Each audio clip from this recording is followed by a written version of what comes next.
Alors, il y a deux principes fondamentaux à respecter, je crois, pour que l'utilisation des repères soit efficace.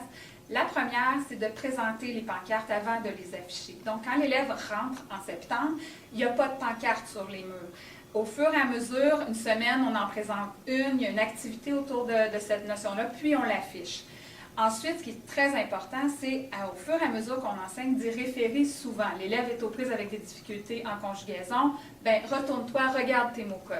Donc, à force de rappeler à l'étudiant d'utiliser ces pancartes, il le fait automatiquement. C'est vraiment le fun de voir les têtes se tourner comme des girouettes pour consulter les informations. Je pense que c'est important quand on veut bâtir une pancarte de se demander est-ce que c'est une notion qui va revenir souvent, que la pancarte soit colorée, que les caractères soient gros, qu'il y ait le plus possible un aspect métaphorique, quelque chose qui va vraiment les accrocher, c'est des stratégies gagnantes. Alors, un des outils les plus importants que j'utilise dans ma pratique quotidienne, ce sont les repères visuels. Fait que je fais référence aux pancartes, aux affiches. Alors, une de celles que j'utilise beaucoup cette année, c'est le repère d'Anne P. va au parc pour reconnaître les classes de mots. Donc, le D déterminant, le A adjectif. Donc, une phrase clé comme ça est facile à retenir pour l'élève quand il doit avoir un bassin de réponse pour ses classes de mots. Pour ce qui est des fonctions, une autre stratégie qui a été mise en place par une de mes collègues, c'est le bonhomme fonction. Alors, encore là, l'idée, c'est d'utiliser une image. Quand on dit une image vaut 1000 mots, c'est plus facile pour l'élève de comprendre le verbe et le cœur de la phrase et le cœur de mon bonhomme. Le sujet, c'est la tête. Alors, chaque partie du corps de ce bonhomme a fait référence à une fonction. Juste à côté, on voit les différents mots-codes utilisés en conjugaison. Alors, c'est bien sûr que ça ne remplace pas un Becherel, mais ça permet de régler une grande partie des erreurs de conjugaison de nos élèves, particulièrement des élèves dyslexiques. Donc, si on se rappelle que toutes les terminaisons des verbes en tu se terminent par S, E ou X, sexe, ben, on ne peut pas mettre un T parce qu'il n'y a pas de T dans sexe. Donc, ça, c'est une petite merveille et j'insiste beaucoup pour que les élèves les apprennent par cœur. On voit à côté la fameuse pancarte du mordu, qui est un incontournable dans à peu près chacune des classes, qui est très pratique.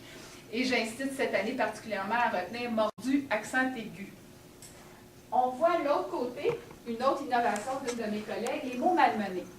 Alors, ça vient d'une interrogation qu'on avait. On se demandait comment aider les élèves dyslexiques à retenir les mots d'orthographe d'usage, qui est leur grande difficulté, qui revenaient sans arrêt. Et ce n'était pas juste pour les élèves dyslexiques, mais c'était des mots qui posaient problème à tous les élèves en général. Donc, ce qu'on a fait, c'est qu'on s'est choisi des mots à chaque semaine, 2, 3 ou 4. On les présente aux élèves, soit sous forme de dictée, soit sous forme de quiz, un truc de 5 minutes. Puis, on les affiche de façon très visuelle, on fait ressortir la difficulté pour que les élèves les aient vraiment devant eux toute la semaine. Quand la semaine est terminée, on les décolle, on les colle sur l'autre mur, puis on en met des nouveaux. Les mots choisis sont souvent choisis à partir des productions écrites des élèves au courant de la semaine, ce qui nous frappe, ce qui est pour vraiment battre le fer pendant qu'il est chaud.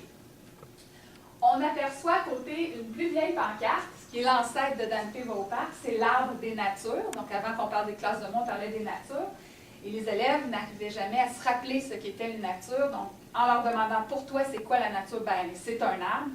On a mis les natures dans l'arbre. On peut voir les différentes natures variables dans les feuilles, puisque les feuilles varient d'une saison à l'autre, et les 3 natures invariables dans le tronc, puisque le tronc est invariable.